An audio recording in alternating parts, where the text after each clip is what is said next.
I know you were motivated, healthcare is one of your biggest platforms, and you were motivated a lot by your own personal family experience.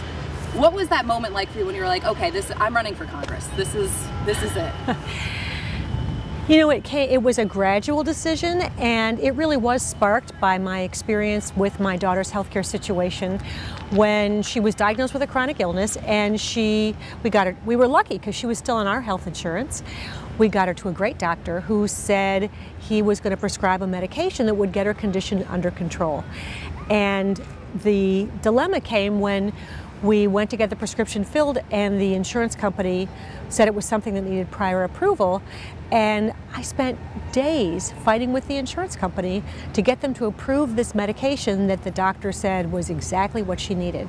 And when after the fighting for 2 days, it was late on a Friday afternoon, and I realized she would be without this medication all weekend. And so I tried to be logical in my approach to the guy from the insurance company, and I said, she's going to end up in the hospital, and you're going to spend much more money if she's in the hospital than if you would just approve this medication. And he said, well, she can always go buy it herself and apply for reimbursement. And when I asked him how much it was going to cost, there was just this long silence, shuffling of papers, and then he said $10,000 for 1 month of a medication that you see advertised on TV all the time. And I kept fighting and I got it approved, but I really started to think, what do people do? What happens to people who can't take so much time off of work to fight for their insurance, to fight with their insurance company? And what happens to people who don't know that you fight and they just give up and they suffer? And so for me, it really coalesced when I watched Congress fight so hard to take health insurance away from millions of people, including my opponent, who voted to take health insurance away from millions of people. He's voted to take away protections for people with pre-existing conditions.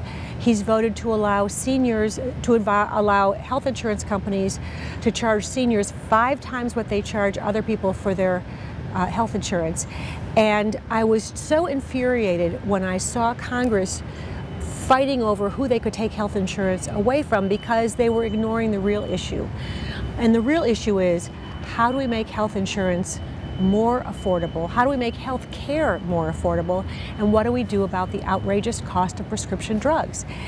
And as I talk to people all across this district, they struggle with these healthcare issues all the time. They struggle to pay for their health insurance. And it reinforced my decision because we need change in Congress. We need people who are actually willing to go up and work with people across the aisle and solve this issue. And what change is needed? How do you make sure that everyone gets the health care that they want and need when they need it and when they want it? So I have talked with more than 100 doctors, healthcare providers, hospital administrators all across this district to hear what their thoughts are, where they see the pressure points. And what's clear is our healthcare delivery is too fragmented.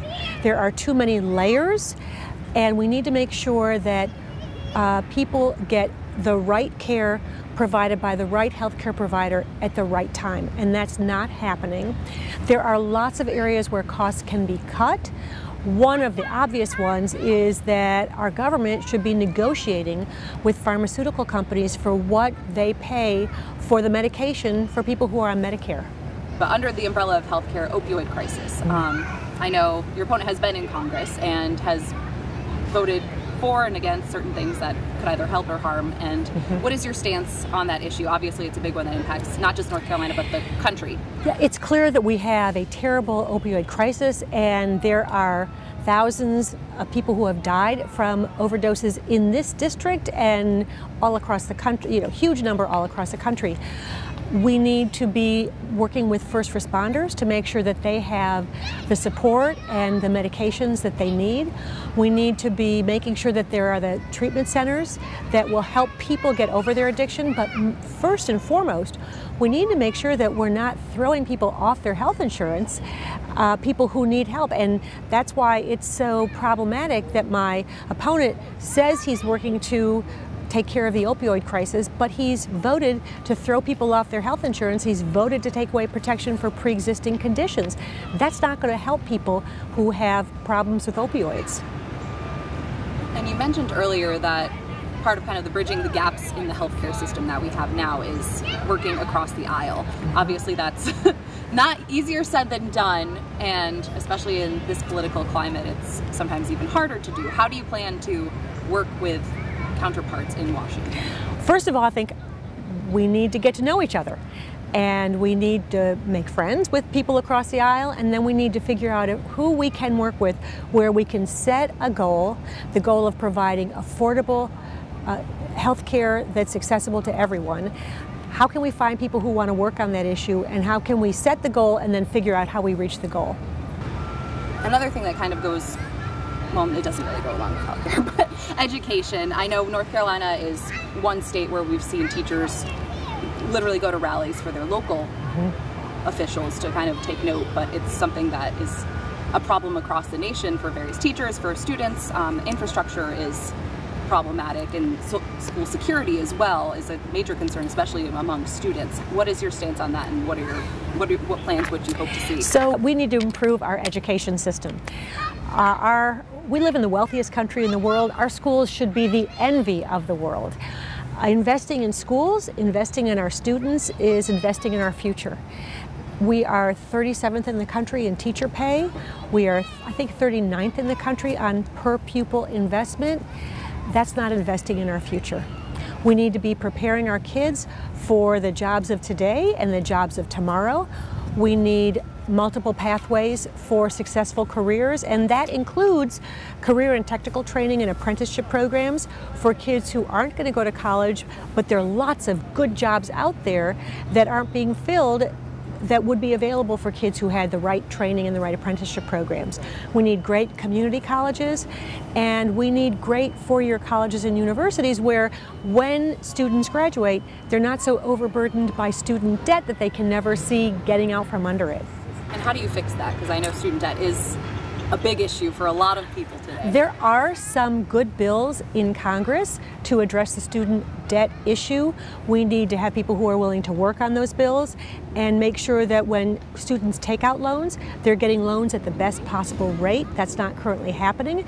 We need to make sure that there are appropriate options for students once they graduate, when they have problems with payment, that there are options for them.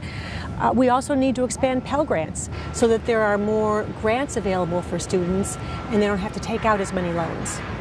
And as you mentioned, education kind of goes hand in hand with getting jobs. I know your focus is on supporting local economies throughout the nation. How do you plan to make that happen? What makes it easier for businesses to become businesses? So we lost our business base in this area. We lost our textile manufacturing companies. We lost a lot of furniture manufacturing companies. We lost really good paying manufacturing jobs. And the manufacturing that's there now and the manufacturing jobs of the future will require more education. So we have to make sure that those educational opportunities are available, and we also need to make sure that people have a mindset that they're going to have to continue their education and continue improving their skills along the way. There are about, I think, 2,400 jobs available that require a certain level of skills, and the people who are looking for jobs don't have those skills. We have a mismatch in the skills. So we need to be working with employers to make sure we understand the kinds of jobs that they can't fill and the kinds of skills that are needed, so that in our educational system we are making sure we're providing students with the skills they need to get good jobs. How do you not get caught up in Washington? I know that's kind of it happens to a lot of politicians, regardless of whether they say it or not. What's your plan? First of all, I have taken a pledge not to take any corporate PAC money because I don't want to be beholden to corporations and lobbyists when I get to Washington. It's clear there's way too much money in politics, and one of the first things that I want to work on is campaign finance reform, and I have signed a letter with a number of other candidates that we want to work on campaign finance reform when we get to Washington, because there's just too much money in politics. We need to put limits on the amount of money that can be given, and particularly we need to have more transparency.